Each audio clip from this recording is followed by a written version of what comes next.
enfoques médicos sobre esto. Tenemos el parto natural vaginal.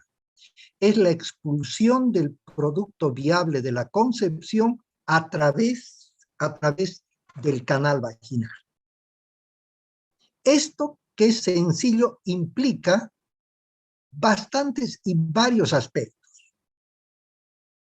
El primero que podemos analizar, fíjense, es la expulsión del producto viable de la concepción. Si estamos hablando de expulsión, es un proceso biológico fisiológico, posterior a un embarazo a término. Por lo tanto, la primera precisión que tenemos que tener, en el parto natural es imprescindible la presencia de un personal de salud. ¿Qué dicen ustedes? ¿Es imprescindible la presencia de un personal de salud para que atienda el parto? No necesariamente, doctor, porque hay partos en el domicilio donde están las matreras, ¿no? Sí. Más que matreras, quedaremos en matronas. Pero sí, tiene razón. Es lo siguiente. Por eso que es importante la precisión de los términos. Si es un proceso fisiológico, natural, posterior a un embarazo a término, el propio organismo sabe que después de un embarazo a término tiene que expulsar el producto viable de la concepción. Tiene que expulsarlo, ¿ya? Es por eso que muchas veces, justamente lo que decía su compañero, en algunos casos, las criaturas pueden nacer en un taxi, en un micro, en un avión, en un tren, en la calle, pueden nacer en el baño, que muchas veces han nacido en el baño, ¿ya? Entonces, pueden nacer en cualquier parte. Por lo tanto, reitero el término, no es imprescindible. Entonces, ¿qué papel juega el especialista o el médico? Que es quien, fíjense, quien nos garantiza, ¿ya?, que este proceso fisiológico natural sea llevado a cabo de la mejor forma posible, con la mayor seguridad posible. Eso es lo que nos garantiza el especialista o la persona del área de la salud. Que aquello que es natural, que se va a dar, con o sin la presencia se va a dar, siendo con la presencia del especialista, nos garantiza que este acto fisiológico normal sea llevado a cabo de la mejor manera posible, con la menor cantidad de riesgo. Ese es el parto natural y obviamente lo que hemos mencionado a través del canal vaginal. Normalmente un parto natural no tiene mayores connotaciones médicas, no tiene mayor connotación religiosa, no tiene mayor connotación jurídica. Es decir, no podemos aplicar directamente algunos articulados específicos porque está dentro de ese proceso natural que no tiene contravenciones ni médicas, ni religiosas, ni jurídicas. Bien. Ahora, parto quirúrgico. ¿Qué es el parto quirúrgico? Ahora, fíjense, ese término que es extracción del producto viable de la concepción a través de una cirugía denominada cesárea. Cesárea. Claro, un poquito el término porque todavía a veces escuchamos decir cesárea con I, es con E, cesárea. Bien, ahora mire, esta cirugía denominada cesárea tiene sus indicaciones médicas precisas y cuya contravención está tipificada en el artículo 218, inciso cuarto del Código Penal. Vamos a ir aclarando todos estos aspectos. Primeramente, el parto quirúrgico, ¿ya?, es la extracción del producto viable de la concepción. Por lo tanto, en este caso, la presencia de un personal de salud que conoce el caso es imprescindible. Es imprescindible, porque tiene que ser una persona experta que va a hacer la cirugía en primera instancia y segundo va a hacer la extracción, porque acá no hay expulsión. Es la extracción del producto viable de la concepción a través de una cirugía. Por lo tanto, la presencia del médico acá es imprescindible. Bien, pero hay otros aspectos que tenemos que precisar también en este caso. Y les parecerá un poquito raro, les comento, que la cesárea es una indicación médica precisa. La cesárea es una indicación médica. ¿Qué quiere decir esto? Que no es a pedido de los pacientes. Y sin embargo se hace. Pero no es a pedido. Es el médico, el especialista, quien le va a decir a la paciente: a usted hay que hacerle cesárea, no le va a consultar. Ahora, dentro de la autonomía y de la ética, la paciente puede decir: no quiero que me hagan. Y el médico le dice: para usted es cesárea. Pero no quiero. Bueno, puede hacer un acta de retiro, etcétera, etcétera, no hay problema. Pero el médico es el que tiene que dar la indicación: a usted le vamos a hacer cesárea. ¿Y por qué? Porque hay que explicar. Puede ser que hay que hacerle cesárea a usted porque usted tiene cesárea previa. La cesárea anterior es una indicación precisa de cesárea nuevamente, ¿ya? También es cuando existe desproporción cefalopélvica, es decir, que la persona, probablemente primigesta, tenga la pelvis un poquito estrecha y la criatura haya logrado un mayor desarrollo, por lo tanto es muy difícil que encaje y posteriormente descienda la criatura precisamente por esa desproporción cefalopélvica que va a tener. Por lo tanto, esta también es una indicación. Otra indicación es que se compruebe de alguna manera que en este momento el cordón umbilical lo tiene alrededor del cuello, ¿ya? Y en el momento en que comience a descender la criatura, probablemente ese cordón comience a apretar un poquito el cuello, que es un riesgo tremendo. También es una indicación precisa el sufrimiento fetal, que se puede de alguna manera comprobar a través de una fetocardia muy, muy elevada, o en su caso, por la coloración de líquido amniótico, ¿ya? Que cuando está muy turbio, muy tinto el líquido amniótico, generalmente indica que hay meconio, la deposición de la criatura dentro del vientre materno. Y eso es sinónimo de sufrimiento fetal. Algo está mal. Entonces, también es una indicación.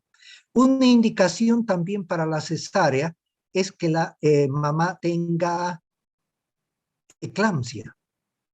Tiene la eclampsia, es un estado de hipertensión y convulsiones, puede llegar a convulsionar como producto del embarazo. Por lo tanto, no puede estar la mamá con la presión muy alta y convulsionando, porque eso le afecta directamente a la criatura. Por lo tanto, hay que hacer. Tiene esa indicación precisa. Pero si no hay indicación precisa, tenemos nosotros en el código, donde dice ejercicio ilegal de la medicina en el artículo 218, tenemos en el inciso 4, son 4 incisos, 1, 2, 3, 4. En el último inciso tenemos nosotros que dice: miren esto, miren o escuchen.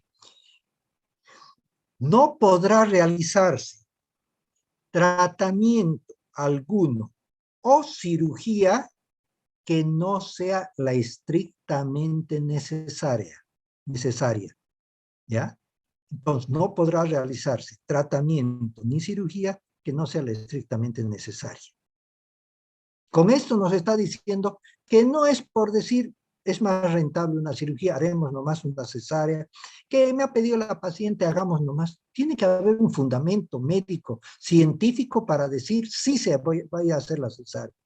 En algún caso, no ocurre con frecuencia, pero en algún caso pueden hacer una auditoría. ¿Por qué le hizo cesárea?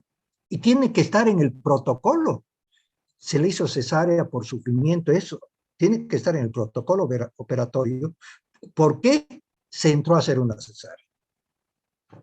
Bien, eso es lo que podemos comentar sobre esta parte del parto. ¿Alguna pregunta, alguna inquietud que tuvieran sobre esto que estamos viendo en este momento? ¿Hay alguna pregunta? Una pregunta, Sí. doctor, ¿por qué no se puede hacer a pedido de una madre una cesárea? ¿O por qué no se puede realizar a pedido? Ya, porque son indicaciones médicas. Una paciente o un paciente no puede ir a decir, mire, doctor, quisiera que me opere de hernia.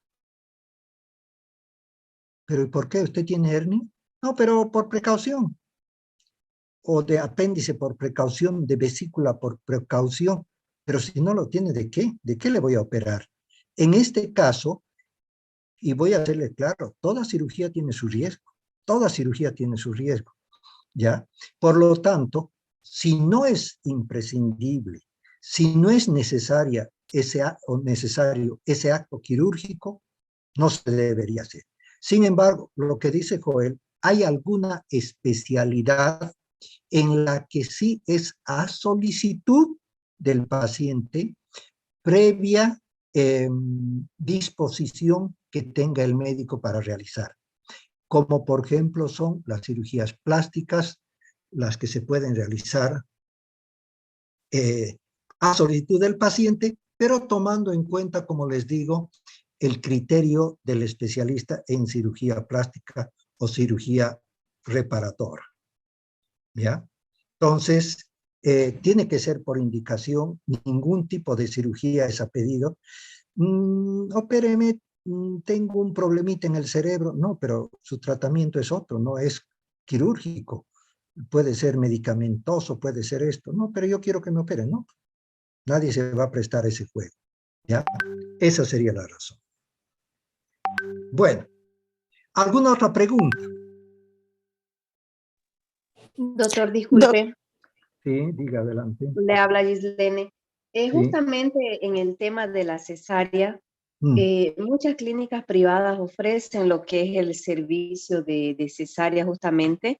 Y bueno, antes yo de estudiar lo que es medicina, tengo cercanos, amistades, mujeres que han tenido su bebé.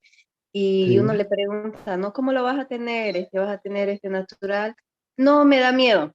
Tengo, por ejemplo, 2 personas que he conocido. No me da miedo, voy a ir a tal clínica y directamente a la cesárea. Mm. Eso igual estaría de mala manera, o cómo decirlo. Fíjense, sí, sí, la comprendo su pregunta. Es fácil de entender.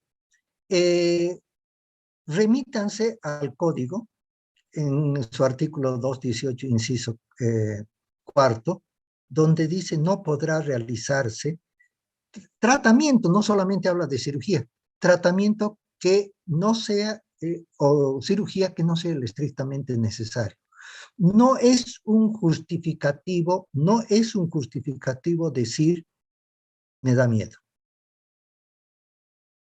Porque también con seguridad, la cesárea o cualquier otra intervención quirúrgica da miedo. Todas dan miedo. Es más, ustedes como médicos se van a dar cuenta que nadie va por gusto al médico.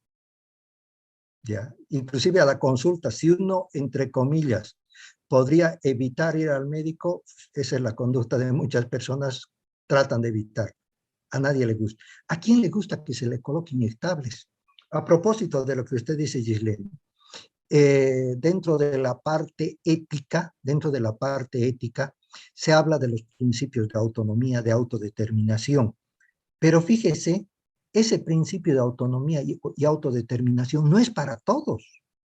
Es para las personas mayores, para las personas hábiles por derecho, ¿ya? Pero no es para los niños. La palabra del niño no es válida. Y por eso les voy a hacer una comparación. Cuando uno va a hacerse colocar un inyectable, no es la parte más interesante que nos guste, pero somos conscientes de la necesidad. Lo que ha pasado con las vacunas al principio, ¿ya? Es necesario, pero no vamos a decir que nos desesperaba, que era un gusto para nosotros hacerlo vacunar, no. Entonces, íbamos porque era necesario y sigue siendo necesario, quiero aclarar.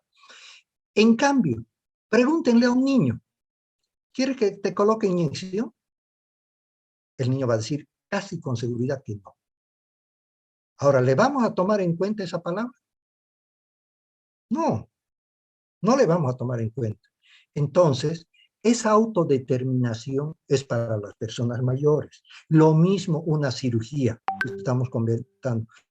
A un niño no se le puede decir, mira, se te tiene que cortar la pierna. ¿Quieres que se te corte la pierna? Está gangrenada, ¿sí? ¿Quieres que se te corte? ¿Qué va a decir? ¿Que sí? No va a decir que sí. Entonces, parte de esa función es de la familia, parte de esa función es del médico, de decirle que no es porque tenga o no tenga miedo, sino es por la necesidad. En el caso de la cirugía cesárea, es por la necesidad. Y si no, hay que hacerle entender de que cada cosa tiene sus beneficios. La cesárea, por un lado, puede tener beneficios cuando hay una indicación precisa. O el parto natural cuando la situación fisiológica del organismo está en buenas condiciones. Y como les digo, ustedes para cualquier pregunta que les hagan, pero siempre ha ocurrido, si eso es lo que les estoy mencionando, pero remítanse a la ley, ¿ya? Muchas veces lo que ocurre no siempre está de acuerdo a la ley, y eso vamos a ver dentro de muy poco tiempo, de varios minutos, vamos a ver también algo que tiene que ver un poquito con la ley y con la necesidad, que son diferentes. Bueno, ¿alguna otra pregunta? ¿Hay alguna otra pregunta? Bueno, si no hubiera...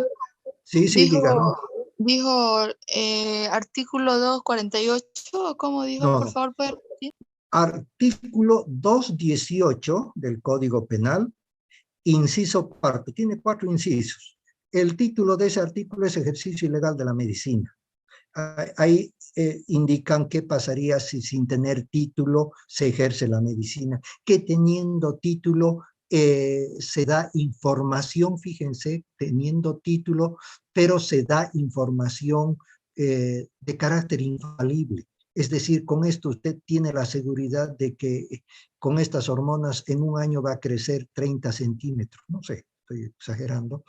Esas informaciones infalibles no se pueden dar. ¿Por qué? Porque somos seres biológicos. En otro caso, que teniendo título, en el inciso 3, que teniendo título, se preste ese título a personas que no tengan título para el ejercicio de la profesión. Lamentablemente esto ocurre alguna vez cuando hay un consultorio y están haciendo atenciones de 24 horas. Durante el día ejerce el titular y durante la noche puede ejercer un estudiante que no tiene título, pero ahí va a estar colgado el título. Ustedes son médicos, sí, ahí está el título, pero es el título del otro, ¿ya? Y en el cuarto inciso dice claramente no podrá realizarse cirugía ni tratamiento que no sean los estrictamente necesarios. Bien, ahora, fíjense, durante el transcurso de todo este tema, hemos tratado de darles a ustedes algunos artículos que son precisos para esa parte del tema en cuestión que estamos analizando. Sobre fecundación, si hubiera algunos artículos, sobre embarazo, si hubiera algunos artículos, lo que estamos viendo sobre el parto, si hubiera algunos artículos. Ahora vamos a ver una serie de artículos, pero ya de manera genérica, que engloben a todo el tema, que engloben a todo el tema. Y son artículos a partir del 263 al 269. Van a ver lo importante que son cada uno de estos artículos, de estos diferentes enfoques que se van a ver. No los voy a dar textual, como dice el Código de Ley 1768, que es el Código Penal, ¿ya? Pero vamos a tratar de dar lo fundamental, el espíritu, la doctrina de esta ley, por qué se hizo esta ley, en qué contexto se la hizo esta ley, estos artículos. Algunos probablemente han perdido vigencia, pero siguen estando en el código. Entonces vamos a criticar en algunos casos, vamos a ver que tal vez no están completos en cuanto a sus conceptualizaciones, etcétera. ¿Por qué? Esto también quiero aclarar. Toda ley que ha sido promulgada, primero, toda ley que ha sido aprobada en la Asamblea, lo que era Senado y Diputaciones, y que ha sido promulgada y descrita en la Gaceta Oficial, se cumple. Nos guste o no nos guste, muchos artículos que pueden no gustar, pero el hecho de que esté promulgado no nos priva del derecho de hacer crítica. Podemos hacer todas las críticas a estos artículos porque ese conjunto de críticas es lo que a la larga se va a lograr que alguno de estos artículos puedan ser derogados. El término de derogado en la ley quiere decir referido a un artículo, a una parte del código. Se deroga el artículo tanto, ¿ya? Pero en algunos casos, no solamente es un artículo, es toda la ley. Eso se llama, se abroga la ley. Abroga todo el código, toda la ley. Se deroga 1, 2, 3 o 4 artículos, dependiendo del caso. Bien. Entonces vamos con el artículo 263, que habla precisamente del aborto. Y ahora ustedes se van a dar cuenta que en el aborto existen dos situaciones diferentes para considerar aborto. Y una tercera que a veces la consideramos como ilegal, ya, como delito, y sin embargo es una práctica médica quirúrgica necesaria. Todo eso vamos a aclarar. 263. Aborto. Consiste en la muerte del feto, o, no dice y, o su expulsión prematura. La muerte del feto, hasta ahí está claro. Cómo se ha matado, no importa si es con hierbas, con inyecciones, con sustancias sépticas, infecciosas, con dilatadores, con soluciones salinas, con lo que sea, se ha dado muerte al feto.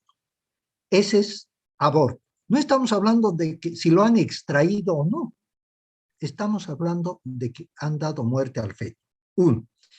O también se considera aborto su expulsión prematura. Ahora, este término de expulsión prematura es justamente lo contrario de lo que anteriormente hablábamos, que mientras el producto de la concepción sea viable, nazca y pueda seguir con vida, no hablamos de aborto. No importa, exagero tal vez de 4 meses, si hubiera alguna técnica que le hace vivir posteriormente, es un producto viable. No vamos a decir que eso ha sido aborto, porque no hay el cuerpo del delito. En cambio, para considerar en este caso aborto, ya, es uno, la muerte del feto o su expulsión prematura. Al decir prematura, estamos diciendo no es viable. Eso sí. Bueno, en cuanto a las sanciones, no es lo que más desde el punto de vista médico nos interesa, pero normalmente pueden ser en condiciones normales la sanción penal hasta 6 años, ¿ya? De presidio. Y cuando es para el médico o para la persona que hizo el aborto con el consentimiento de la persona, es 3 años a uno, 3 años al otro. Bueno. Ahora fíjense el 264, perdón, si alguien quisiera hacer alguna aclaración o algo no estuviera muy claro respecto a lo que estoy comentando, pues no hay ningún inconveniente. Me levantan la mano o me indican simplemente que quieren opinar. El 264.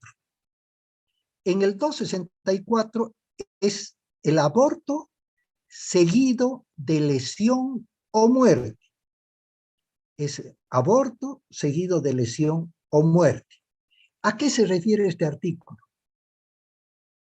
Partamos del principio de que se hizo el aborto. Se hizo bien realizado. Eso ya es delito, pero se hizo correctamente con la técnica, con la asepsia correspondiente, con los instrumentos, todo muy bien. Una persona que sabe hacer lo hizo correctamente y es delito, pero lo hizo bien. No sé si me dejo entender. No ha fallado en cuanto a las técnicas, no ha infectado, ha utilizado los materiales adecuados, entonces ha seguido ese protocolo. Bueno, ya tiene el delito, pero en algunos casos, aparte de haber producido el aborto, este no estaba bien realizado, porque no tenía experticia, porque el lugar donde se hizo no era el adecuado, que se le infectó. Bueno, muchas razones por las cuales, aparte del aborto, ya ha tenido ciertas complicaciones en la salud de la mujer en este caso. Ciertas complicaciones. Que llegado el momento pueden ser tan graves que en algún caso pueden llegar a la muerte. Por eso que acá en este artículo 264 se dice aborto seguido de lesión o muerte. Ahora vamos a hablar un poquito de a qué se refiere a las lesiones, que les comento que lamentablemente ocurre con alguna frecuencia. ¿Por qué? Porque para empezar, los abortos no solamente los médicos realizan. Los abortos en general pueden ser cualquier personal de salud, podrían ser médicos, podrían ser odontólogos, podrían ser enfermeras, podrían ser matronas, cualquiera, o podrían ser estudiantes del área de la salud, que han estado en contacto con algún médico que tal vez que han aprendido, entre comillas, las técnicas y procedimientos, pero tal vez no lo han aprendido de la mejor manera y por lo tanto puede haber fallas. ¿Ya? Miren ustedes, de acá también vamos a desmistificar algún criterio cuando en las clases presenciales es mejor para captar esa relación médico-paciente o esa relación profesor-estudiante, las reacciones que tienen cuando se hace ese tipo de pregunta. Acá es un poquito difícil porque el único que hace alguna seña con las caras creo que soy yo, porque todos los demás están con la imagen fija. Bueno, ¿a qué nos referimos? Al famoso legrado. El legrado, ¿ya?, es un procedimiento técnico quirúrgico establecido, no es de entrada delito. Algunos dicen, yo legrado jamás, raspaje jamás. No, todos hemos hecho. Pero miren la diferencia.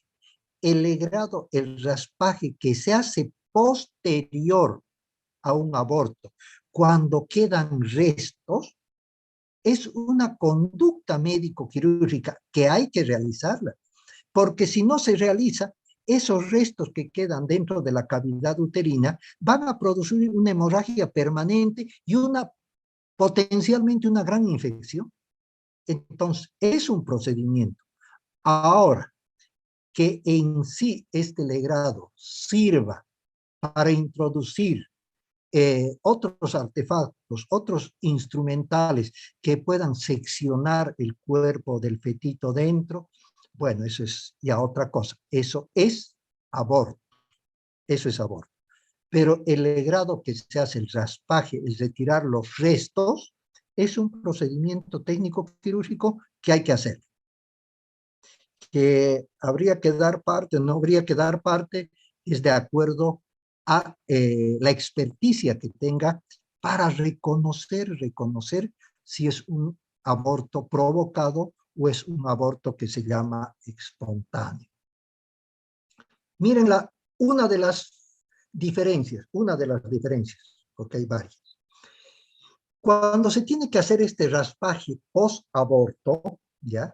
Se agarra lo que se llama vulgarmente la cuchara o la cureta, ¿ya? Que son hasta similares, y se comienza a hacer el raspaje, de la cavidad uterina, siguiendo generalmente las manillas del reloj. Por decir, se empieza a las 12 de la noche, a las 12 en la parte de arriba, y se comienza a hacer el raspaje, ¿ya? ¿Hasta cuándo se hace el raspaje? Hasta que la pared del útero comience a crepitar y comience a sonar como si estuviéramos raspando cartón, ¿ya?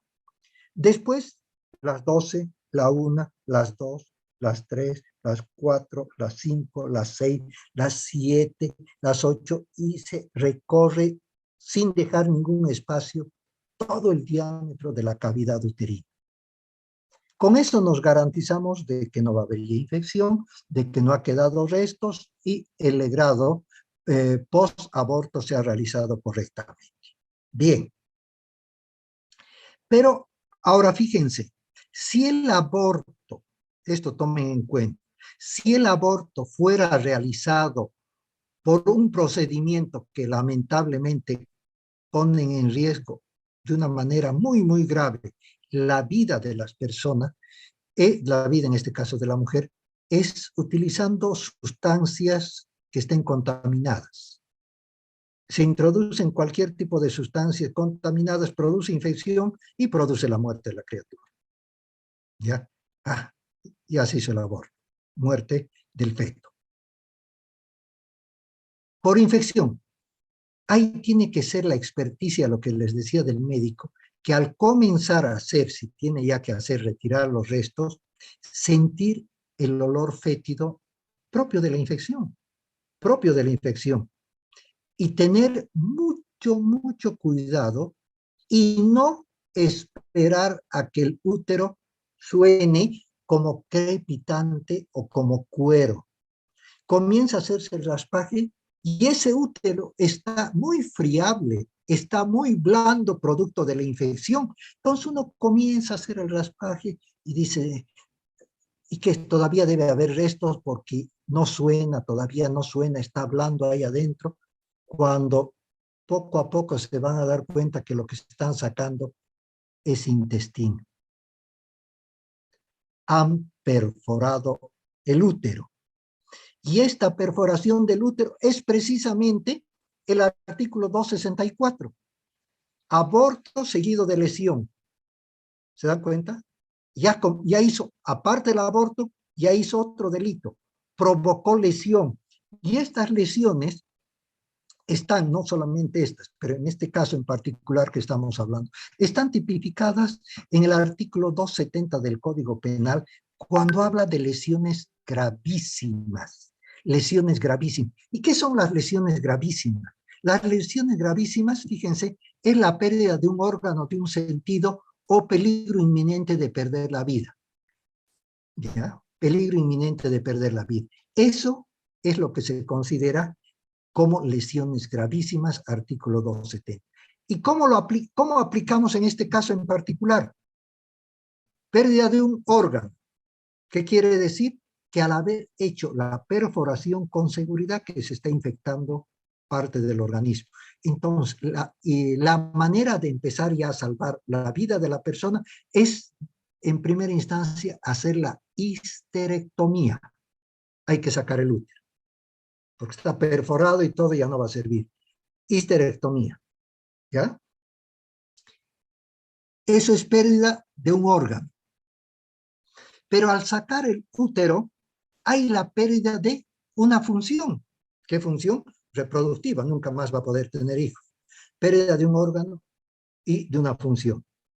Y como se ha perforado un útero que estaba enfermo o infectado, se ha introducido dentro de la cavidad abdominal instrumentos y restos contaminados y por lo tanto es casi sine qua non la conducta posterior a una peritonitis. Se hace una peritonitis, habrá que actuar en consecuencia. Entonces, hay la pérdida de un órgano, pérdida de una función y el peligro inminente de perder la vida. Entonces, ¿qué estamos hablando acá?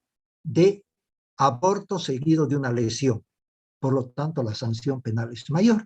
Pero si aparte de esto, todavía por esas complicaciones de la peritonitis, etcétera, falleciera la paciente, entonces la sanción penal es mucho mayor todavía. Ese es el 264, aborto seguido de lesión o muerte. El 265. El 265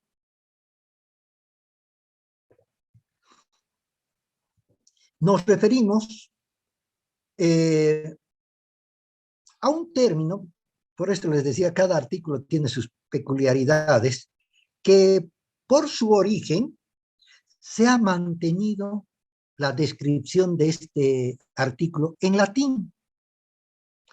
Antes, en los primeros códigos que venían de Europa y todo, se mantenía muchos de estos articulados en latín. Todo era latín, sin criticar. Hasta las misas, si ustedes recuerdan, por referencia me imagino, no eran en español, las misas eran en latín.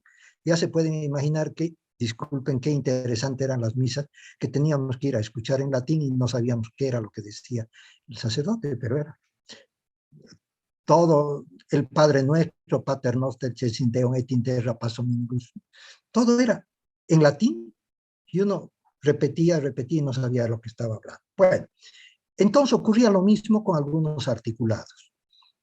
El artículo 265 dice aborto honoris causa, así se llama actualmente, con ese nombre, y en realidad quiere decir aborto por causa de honor. ¿Y por qué se mantiene este artículo? Porque las primeras normativas jurídicas para Bolivia las hicieron 10 años después de su independencia, en el año 1835, bajo la presidencia del mariscal Andrés de Santa Cruz y Calahumana, que era el mariscal de Cepita.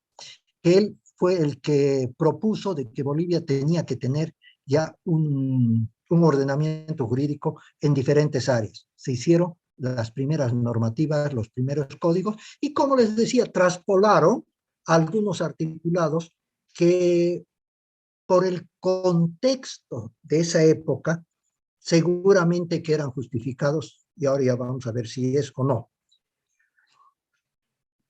¿Y qué decía este artículo? Aborto honoris causa. Era un articulado que por el contexto, por la época, ¿ya?, se aplicaba en particular a las familias de abolengo, a las familias adineradas, a las familias que tenían grandes posiciones, grandes relaciones, ¿ya?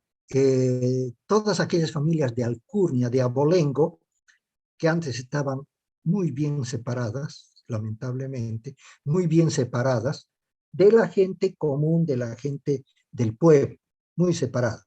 Entonces, como en ese contexto, en esa época, era muy fuerte y muy grande esa separación, se hizo esta ley de aborto honoris causa en el caso de que si alguna de las hijas de estos jerarcas, de abolengo, de aristocráticos, etcétera, etcétera, se embarazaba, se podía hacer el aborto, ¿ya?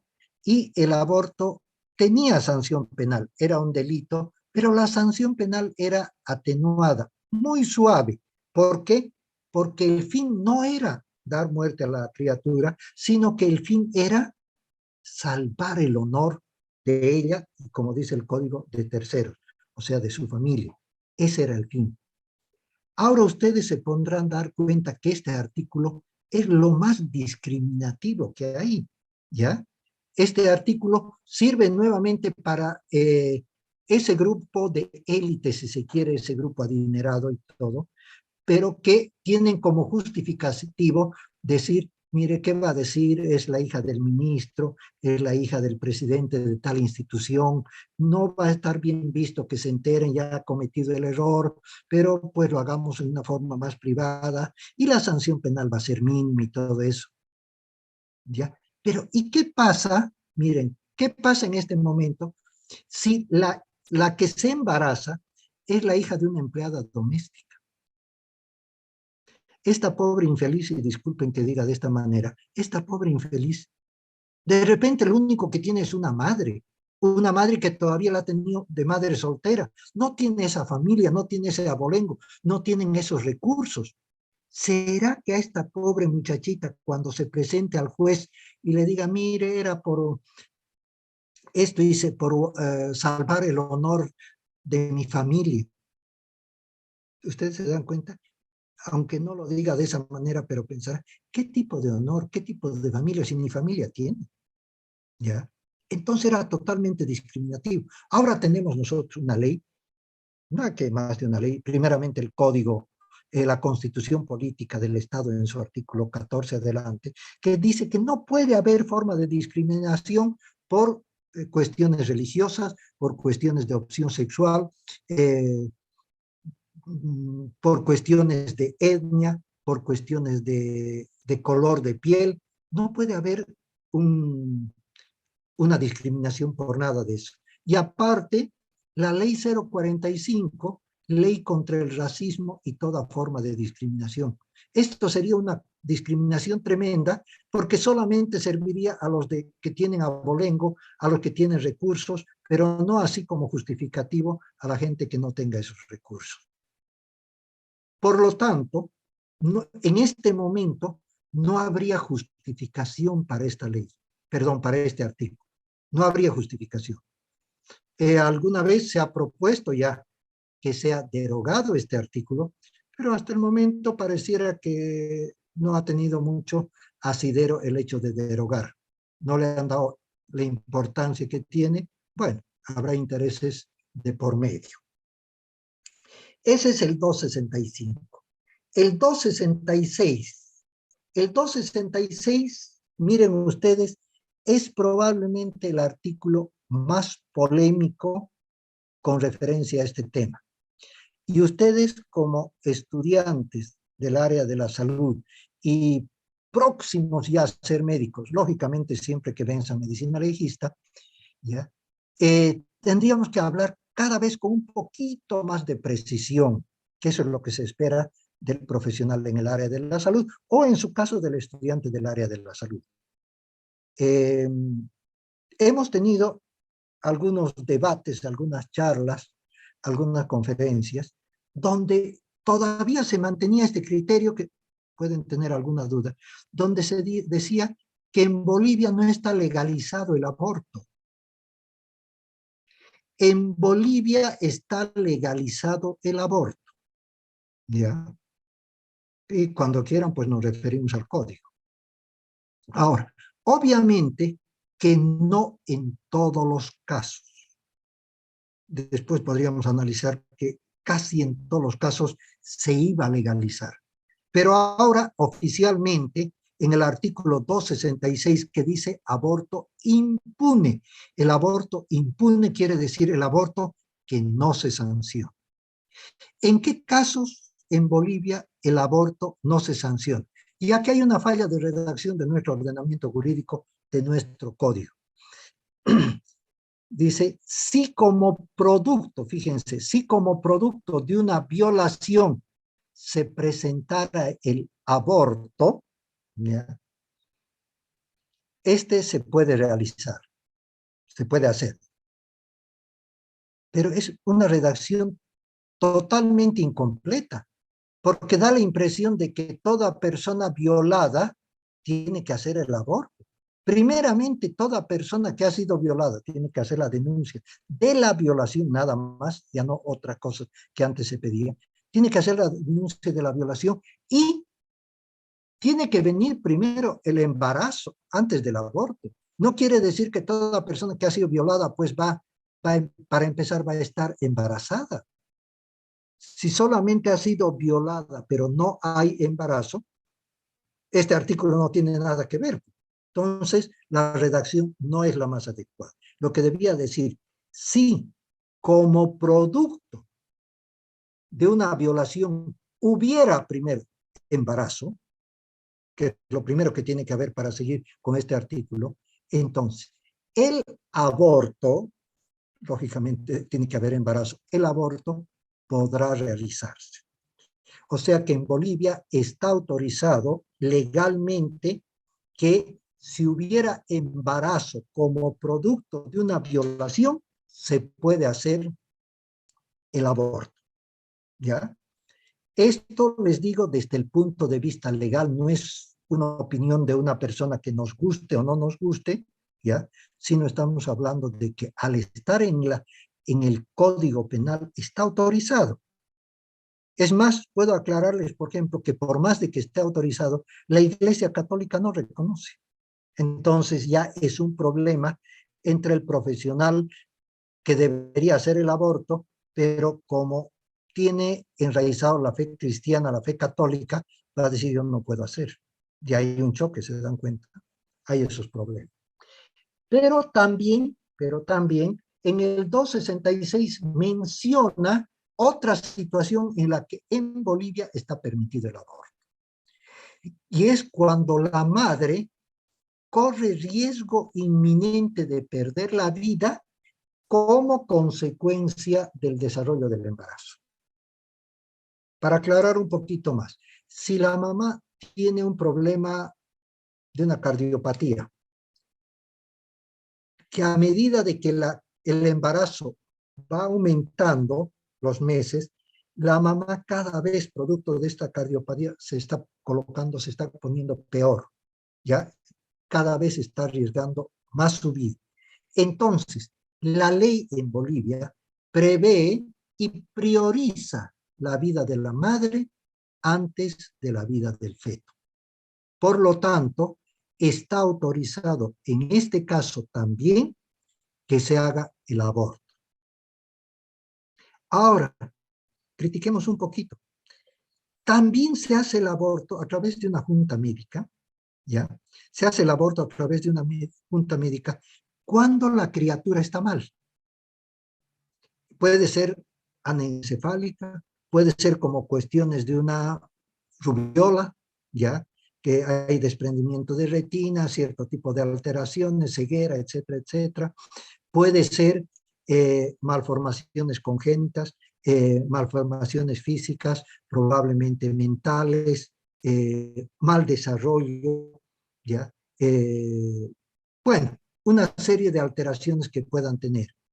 En algunos casos, la junta médica determina hacer el aborto. No estamos ni a favor ni en contra, ¿ya?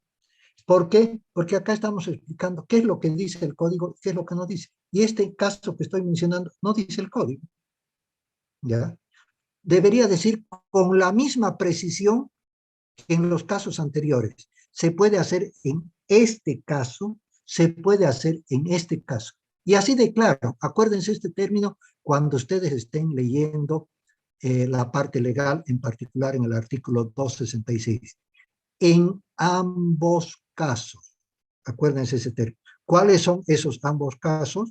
Cuando el embarazo ha sido producto de una violación y cuando la madre corre riesgo inminente de perder la vida. Dicen en ambos casos.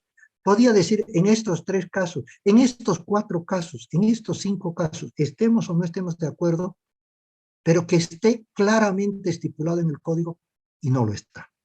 Entonces, hay sus diferencias, si se quiere, de por medio. Hay en algunos países en que está autorizado el aborto en casi la totalidad de los casos, en otros, recién Chile y otro país, recién hace poco, han autorizado el aborto dentro de los límites que también tenemos acá en Bolivia, ¿ya? Que está ya autorizado, parte en la Argentina también.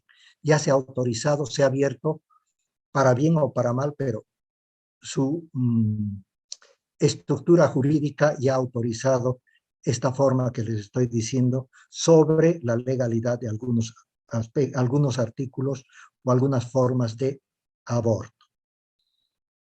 Bien, el 267. El 267 es el nombrecito un poco raro, aborto preterintencional. Aborto preterintencional. Quiere decir que no hay intención de provocar el aborto, pero por haber dado agresiones a la madre, a la que está embarazada, ha provocado el aborto, pero no hay intención de provocar.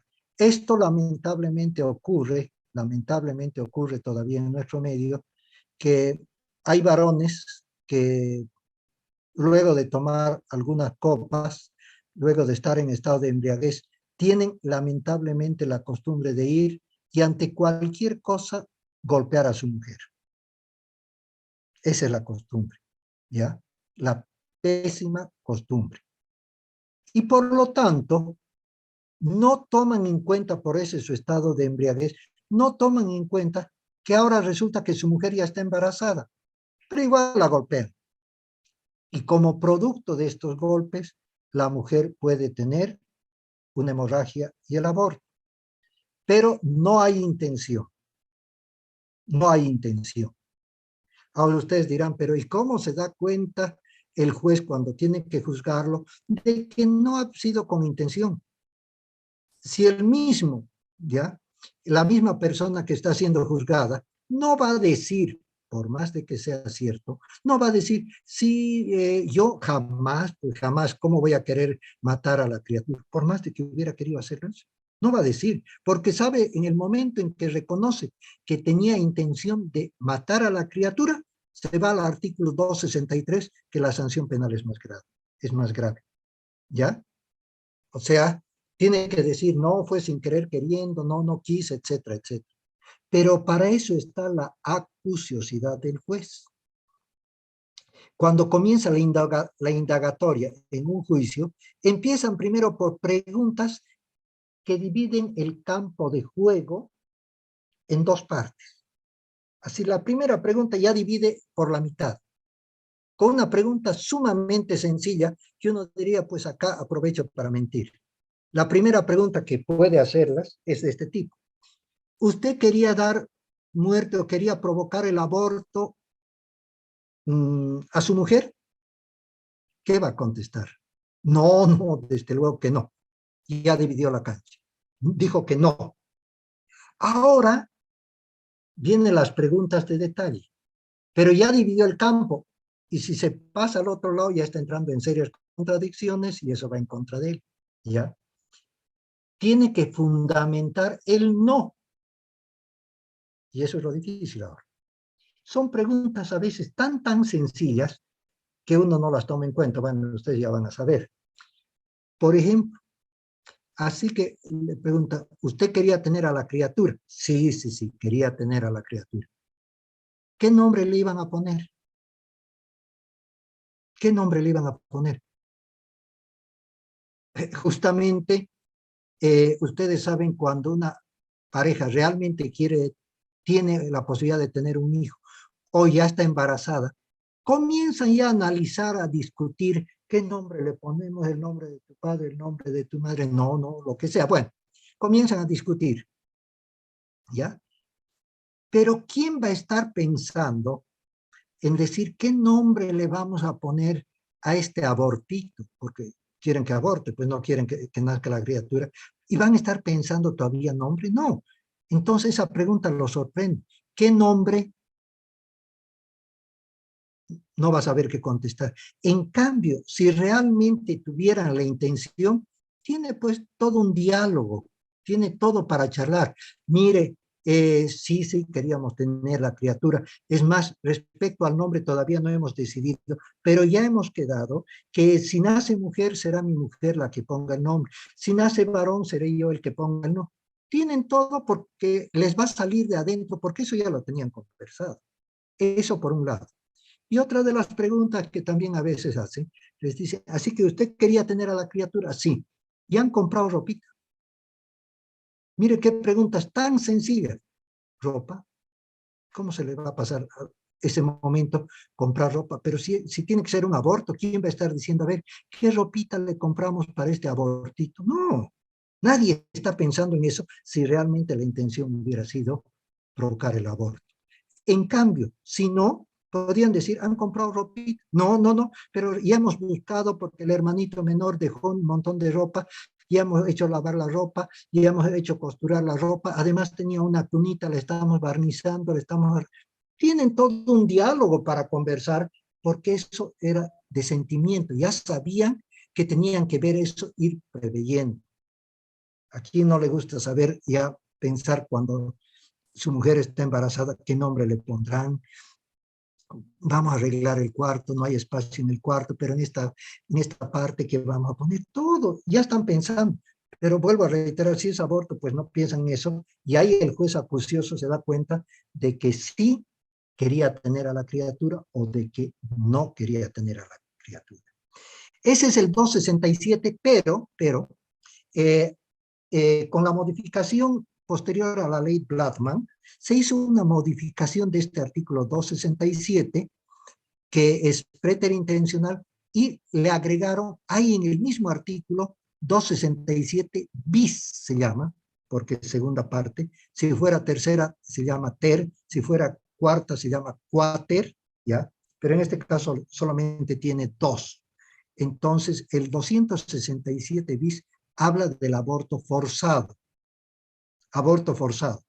Acá primeramente puede haber agresiones físicas que no se toma ya en cuenta de que si quería, no quería, ya es muy dudoso. También puede tomarse en cuenta agresiones y tensiones de tipo psicológicas, agresiones de tipo mentales, inclusive agresiones de tipo sexuales. Entonces, eso se conoce como aborto forzado. El 268. El 268 nos referimos nosotros al aborto culposo. El aborto culposo es el aborto que se produce sin intención, pero con culpa. A veces es un poquito difícil al principio entender. No hay intención, pero hay culpa. ¿A qué se refiere? Voy a utilizar un término con el que va a ser un poquito más claro. Por irresponsables, ¿ya? El momento en que la mujer está embarazada, hay muchas conductas que hay que cambiarlas, ¿ya? Hay que cambiarlas. Ya no se puede estar haciendo las mismas cosas, corriendo ciertos riesgos, porque hay que cuidar a la mujer embarazada, ¿ya? Voy a darles un ejemplo real de lo que significa la irresponsabilidad. Esta irresponsabilidad puede ser de la madre, puede ser del padre, puede ser de ambos, etc. En el aborto culposo, ocurrió hace unos años atrás, no vamos a precisar exactamente, por razones obvias, que participamos como departamento en un campeonato nacional de halterofilia, levantamiento de pesas, que se realizaba en la ciudad de Sucre, ¿ya? Y que, bueno, pues los resultados fueron muy buenos con las entrevistas después del campeonato, que Santa Cruz salió campeón como departamento, salió campeón por categorías varones, categorías damas, que en diferentes kilajes, con cuántos kilos salió, pues muy bien. Y entrevistan a una de las máximas representantes en una de las categorías, y en la entrevista ella dice, sí, nos fue muy bien todo, ganamos en casi todas las categorías, particularmente dice, Yo fui con la intención de batir mi propio récord porque ella fue año anterior campeona nacional en su categoría y impuso un nuevo récord nacional. Dice, y ella misma dice, era mi propósito volver a batir mi récord, me preparé para eso, para volver a batir mi récord, pero por más esfuerzo que hice, no me fue posible porque ya estoy pues con tres meses de embarazo y me era muy difícil. Esto es una irresponsabilidad. Eso es una irresponsabilidad y es un delito que si ocurría el aborto, era un delito confeso. Ella estaba declarando que estando embarazada de 3 meses, se le ocurrió ir al campeonato de levantamiento de pesas e hizo el máximo esfuerzo. ¿Qué médico, qué especialista va a recomendar ese tipo de ejercicio? Ustedes saben que el médico, cuando una mujer está embarazada, le da ciertas recomendaciones para ejercicio. Por ejemplo, aproveche ahora para caminar un poquito, si el embarazo está bien, desde luego.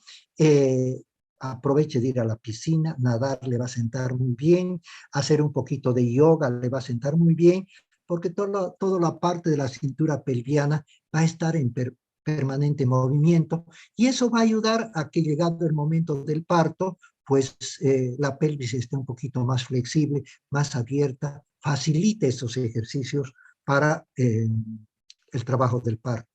Pero jamás van a escuchar que el especialista diga, bueno, ya está usted embarazada, a partir de ahora me va a hacer karate, me va a hacer box, full contact, kickboxing y lógicamente levantamiento de peso. Jamás. Este es un ejemplo típico de lo que sería si hubiera abortado, porque hicimos el seguimiento, hasta donde sabemos no hubo aborto, pero si hubiera abortado, ya era el delito confeso. Ella ya dijo que había cometido esa irresponsabilidad. Este es el artículo 268. Y por último tenemos el artículo 269, que también tiene sus particularidades. Esto es práctica habitual del aborto. Se sanciona también la práctica habitual del aborto porque hay personas, no estoy diciendo médicos, reitero, personas generalmente ligadas al ámbito de la salud que se dedican como parte de su rutina a realizar el aborto.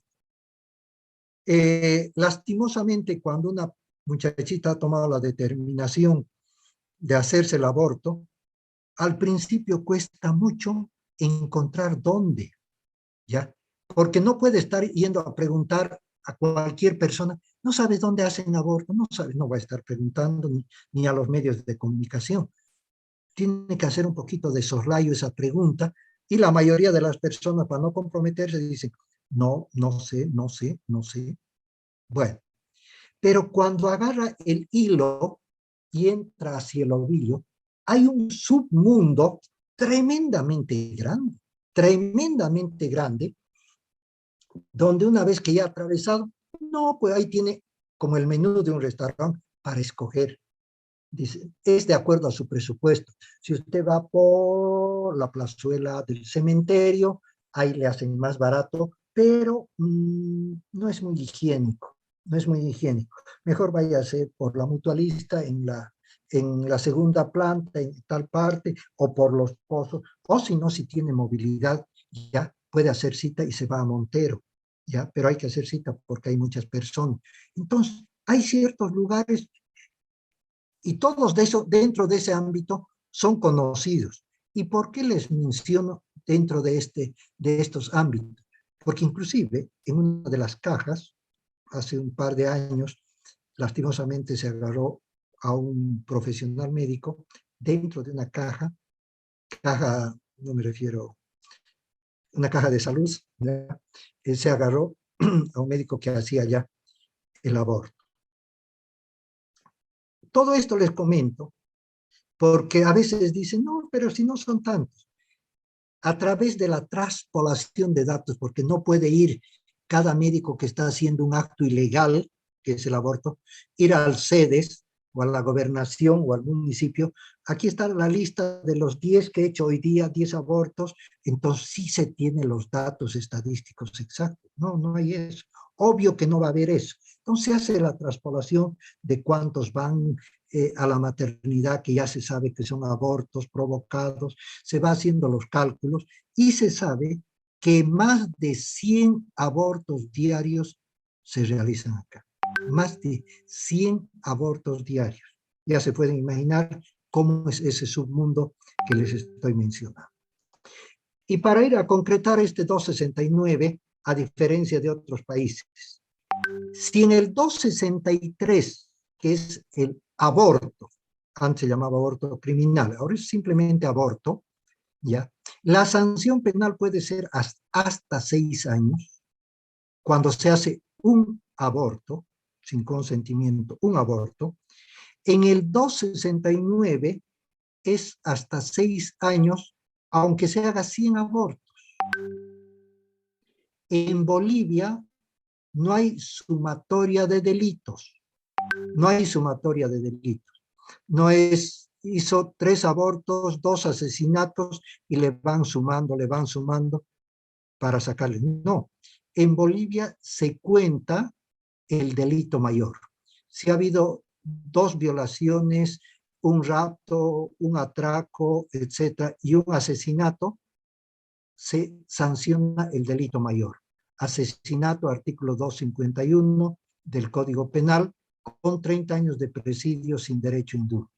En otros países puede llamarnos la atención de que hay personas que han sido sancionadas a 250 años, 230, 180 años. ¿Por qué? Porque les van sumando. Han matado a 4 personas, cada uno vale, por decir así, 30 años, 3 por 4, 12, ya tenemos 120. Que han herido a tantos y van sumando. En Bolivia, reitero, no hay sumativa, se sanciona el delito mayor. Bien, hasta acá alguna pregunta.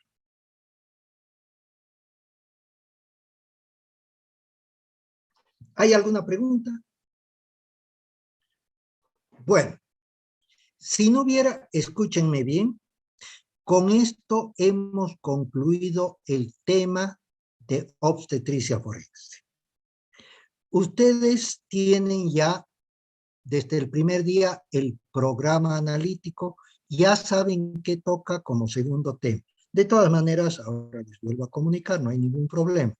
Una vez que hemos concluido esto, el siguiente tema es sexología forense, que vamos a empezar de la misma manera. ¿Cómo es eso? Concepto y definición de sexología forense, concepto y definición de lo que son diferenciaciones, de lo que es, bueno, todos los subtítulos de la unidad temática que corresponde a sexología forense, y al final también de sexología forense va a haber su propia relación médico-legal de ese tema. Eso veremos la próxima clase. ¿Está bien? Ya, y nuevamente traten, ya está mejor, les comento, no hay muchos, creo que Cristian y algún otro, traten en lo posible de venir lo más antes posible, ¿ya? Para que no estén un poquito interrumpiendo, porque tenemos que ir habilitando a los que van poco a poco entrando. Bien, nos vemos la próxima clase, cuídense mucho y hasta el próximo miércoles, si todo va bien. Que les vaya bien. Suerte. Doctor. Gracias, doctor, igualmente. Suerte.